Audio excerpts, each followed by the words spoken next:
lakad. So, siguro naiinis na ng konti dyan si General Biaso. The time, medyo, kasi gising siya eh. Matagal-tagal na siyang gising na. Kumukulo na siya ng Pero you have to commend General Biaso dahil siya mismo ang pumunta doon sa Logcom at siya mismo yung nag-position ng mga troops. Well, ito yung lumalakad na sila papunta doon sa Logcom siguro. Uy, medyo matindi yung dala niya. Basuka. Oo. Bakit yung cameraman natin ang... Nagtutukan sila. Nagtutukan sila. Sabi, kukunan kita, kukunan. Ay, kakabiroan pa, no, ha? Maski na sa ganitong mga pagkakataon. Chine-check out niya yung kanyang viewfinder. Para asintago. Okay, Masaya sila na. Well, alam mo, ang ating mga sundalo rin naman ay dapat natin bigyan ng fan. Itong leadership na ito ay napakaganda siguro sapagkat sila hindi kamukha nung nasa kabila nung nakukunan ng mga retrato ng footage natin, mukhang medyo apprehensive sila. Siguro, medyo alam nila na medyo tagilid to ng konti. Lalaban tayo sa buong gobyerno, lalaban tayo sa buong military nito. Medyo may kasamang takot. Basta lang naman napapaliwanag sa mga sundalo kung ano talaga yung sitwasyon at kung ano dapat nilang gawin at kung kanino sila. Yun ang ginagawa nila. Pag may times lang naman na parang nalilito sila. Hindi nila alam kung ano gagawin. Dahil walang... At kung bakit. Oo. Oo. Tama nga. Samantalang ang mga sundalo, talagang sila kailangan sumunod lamang. Ika nga, theirs is to do and not to question why, no? Theirs is to do or die. Ganun pa man, mas mabuti na yung alam nila kung bakit ba ako susuong sa kamatayan. Sandali lang. At para saan to? Ngayon, kung medyo nakikita nila na sa mabuti naman, siguro talagang susunod sila. Ito, meron na po mga kaibigan, confirmed as of 1:30 p.m., confirmed by General De Villa, 100 troops on Mactan Air Base, rebel soldiers, ay gustong pumunta dito sa Maynila. Oy. At si General Manuel Dizon from Cagayan was assigned by General De Villa to monitor the Mactan, ano ito? Airbase?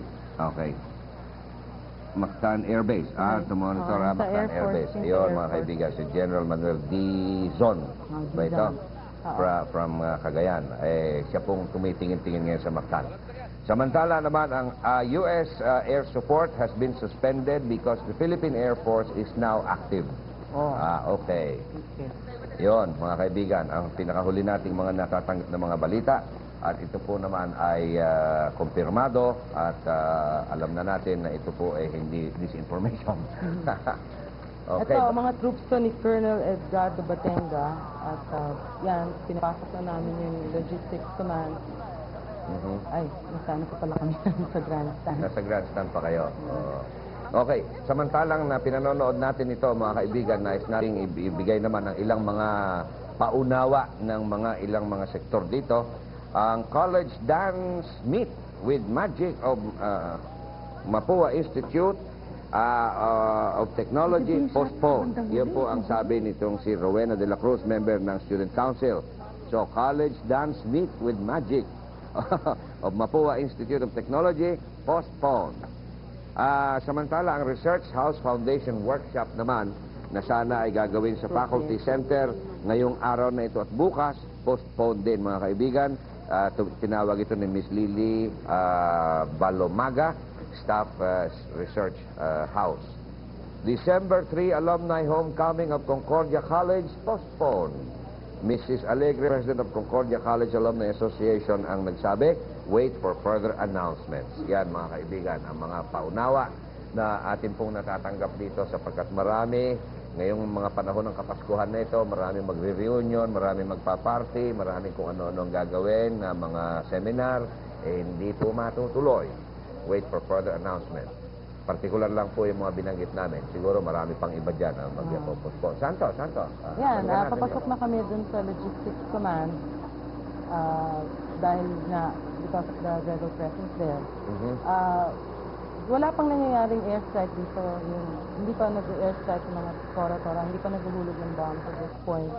Wala pa rin putukan dyan. Oo, ano kaya ba? hindi namin alam kung gaano ka dami yung mga rebel groups na nandoon sa LOGCOM at that time. Pinababa na kami, sabi magkakad na lang kami para mas maganda yung deployment. Okay. Ito, papasok ito ng logistics command. Yung katabi niya, yun yung pinasabugan. Yun yung pinasabugan bahay ni General Vizilla. Pero hindi pa yung pinapasabugan at that time. At that time, okay. So, ito papunta pa Ito kayo na, doon oo. sa Ito na yung sa logistics. bandang kanan, doon nakalagay yung mga artilleries, mga heavy artilleries ng logistics command. Logistics.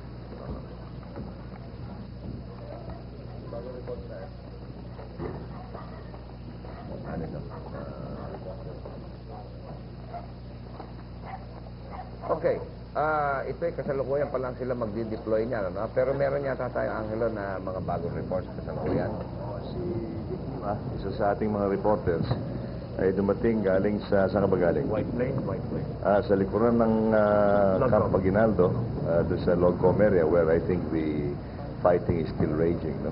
And I believe you have fresh video. If perhaps you could roll that. Ikaw, Vic, mula ka, anong oras ka nandun sa... Kaninang umaga, mga 8, nag-umpisa na kami doon. Nag-umpisa ka na doon. Okay, ang ating VTR, ito mga pinakabago Alright. po mga kaibigan Okay. na dala nito si Vic Lima. Sige, Nang Vic, siya po Yeah, ay- we went straight to LOGCOM upon the instructions of Angelo Castro. No? Kasi sabi, meron daw takeover, na-retake ulit ng rebel forces. Pero negative. Hindi umano. Hindi Negative. totoo. Hindi totoo. So it's not true that the Logcom has been taken Yeah, over. yeah. So okay, that's... And then we proceeded, dumiretso kami ni Jess Alcantara sa likod ng LOGCom. Yung mga rebel soldiers, they went inside a house in White Plains para doon sila kumover. Isang bahay. Then later on, Yung bahay na yun, was it occupied?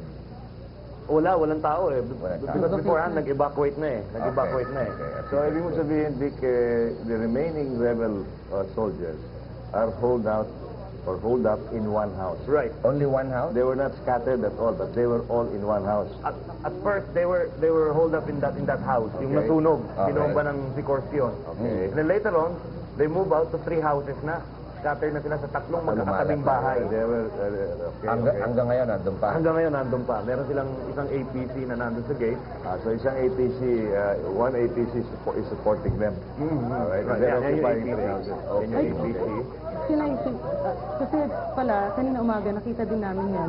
When they were trying to break into the wall, pero hindi pala natuloy, no? Hindi, Kinonfirm hindi na natuloy. kinonfirm na ni Vic. Ang strategy ginamit nila was to dumikit sa mga residences. Oo, sa kasi tao.